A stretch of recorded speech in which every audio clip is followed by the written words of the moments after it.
ನಮಸ್ಕಾರ. ಈ ದಿವಸ ನಾವೊಂದು ಪೂಜಾ ಕಾರ್ಯಕ್ರಮನ ಇಟ್ಕೊಂಡಿದ್ದೀವಿ. ನಾವು ಮೊಟ್ಟ ಮೊದಲ ಬಾರಿಗೆ ನಮ್ಮ ದೇಶದ ಪ್ರಧಾನಿಗಳಾದ ನರೇಂದ್ರ ಮೋದಿ ಅವರಿಗೆ ನಮ್ಮ ತಾಲೂಕಿನ ಪರವಾಗಿ, ನಮ್ಮ ದೇಶದ ಪರವಾಗಿ ಅವರಿಗೆ ಒಂದನೇ ಅಭಿನಂದನೆಗಳನ್ನು ಸಲ್ಲಿಸ್ತಾ ಇದ್ದೀವಿ.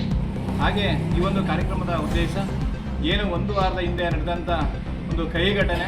ಏನು ನಮ್ಮ ಹಿಂದೂಗಳು ಏನೊಂದು ಜಮ್ಮು ಕಾಶ್ಮೀರಕ್ಕೆ ಪ್ರವಾಸಕ್ಕೆ ಹೋಗಿರ್ಬೇಕಾದ್ರೆ 26 ಜನವನ್ನು ಹಿಂದೂಗಳನ್ನು ಗುಂಡಿಕ್ಕಿ ಕೊಂದಂಥ ಉಗ್ರಗಾಮಿಗಳಿಗೆ ಇವತ್ತು ನಮ್ಮ ಭಾರತ ದೇಶದ ಹೆಮ್ಮೆಯ ಪುತ್ರ ನಮ್ಮ ನರೇಂದ್ರ ಮೋದಿಯವರು ಅವರಿಗೆ ತಕ್ಕ ಪಾಠವನ್ನು ಕಲಿಸಿದ್ದಾರೆ. ಆದರೆ ನಮ್ಮ ಮೋದಿಯವರ, ನಮ್ಮ ಭಾರತ ದೇಶದ ನಮ್ಮ ಹಿಂದೂಗಳ ಸಂಸ್ಕೃತಿ ಏನಂದರೆ, ನಮಗೆ ತೊಂದರೆ ಮಾಡಿದಂಥ ಉಗ್ರಗಾಮಿಗಳನ್ನು ನೇರವಾಗಿ ಅವರನ್ನು ಹೊಣೆ ಮಾಡಿ ಅವರಿಗೆ 9 ಜಾಗದಲ್ಲಿ ಅವರಿಗೆ ಬಾಂಬನ ಹಾಕಿರೋದು ಸರಿಯಷ್ಟೇ.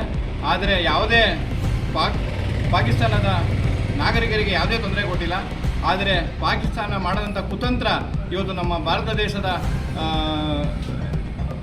ಪಂಜಾಬಲ್ಲಿ ಆಗ್ಬೋದು, ಮತ್ತು ರಾಜಸ್ಥಾನದಲ್ಲಿ ನೇರವಾಗಿ ನಮ್ಮ ಪ್ರಜೆಗಳ ಮೇಲೆ ಒಂದು ಬಾಂಬ್ ಹಾಕುವಂಥ ಕೆಲಸವನ್ನು ಅವ್ರು ಮಾಡ್ತಾಯಿದ್ದಾರೆ. ಇದನ್ನು ನಾವು ಇಡೀ ಭಾರತಾದ್ಯಂತ ನಾವು ಖಂಡಿಸ್ತೀವಿ. ಮತ್ತು ಮುಂದಿನ ದಿನಗಳಲ್ಲಿ ಏನಾದರೂ ಅಂಥ ಅವಶ್ಯಕತೆ ಬಂದರೆ ಇಡೀ ನಾವೆಲ್ಲ ಹಿಂದೂಗಳು ಅಲ್ಲಿ ಹೋಗಿ ಯುದ್ಧ ಮಾಡಲಿಕ್ಕೆ ನಾವೆಲ್ಲ ತಯಾರಿದ್ದೇವೆ. ಆದರೆ ಅವರಿಗೆ ಹೇಳೋದಿಷ್ಟೇ, ಮುಂದಿನ ದಿನಗಳಲ್ಲಿ ನಮ್ಮ ಭಾರತ ದೇಶದ ಎಲ್ಲ ಸತ್ಪ್ರಜೆಗಳಿಗೆ ಯಾವುದೇ ತೊಂದರೆ ಕೊಡದಂತೆ ನಡೆದುಕೊಳ್ಬೇಕು. ಇಲ್ಲವಾದರೆ ಇದು ಸಾಂಪಲ್ ಅಂತ, ಇದು ಒಂದು ಟ್ರಯಲ್ ಅಷ್ಟೇ. ನಿಮಗೆ ಮುಂದಿನ ದಿನಗಳಲ್ಲಿ ನಿಮಗೆಲ್ಲ ಸರಿಯಾದ ಪಾಠವನ್ನು ಇವತ್ತು ನರೇಂದ್ರ ಮೋದಿ ಅವರು ನಿಮಗೆ ಕಲಿಸ್ತಿದ್ದಾರೆ. ಆದ್ದರಿಂದ ನಮ್ಮ ಏನು ಸೈನಿಕರು ಯುದ್ಧ ಮಾಡ್ತಾ ಇದ್ದಾರೆ ಅವರಿಗೆ ಯಾವುದೇ ತೊಂದರೆ ಆಗ್ದಂಗೆ, ಸಾವು ನೋವು ಆಗ್ದಂಗೆ ಇವತ್ತು ನಾವು ಆಂಜನೇಯ ಸ್ವಾಮಿ ದೇವಸ್ಥಾನದಲ್ಲಿ ಅವರಿಗೆ ಪೂಜೆಯನ್ನು ಮಾಡಿಸಿದ್ದೀವಿ.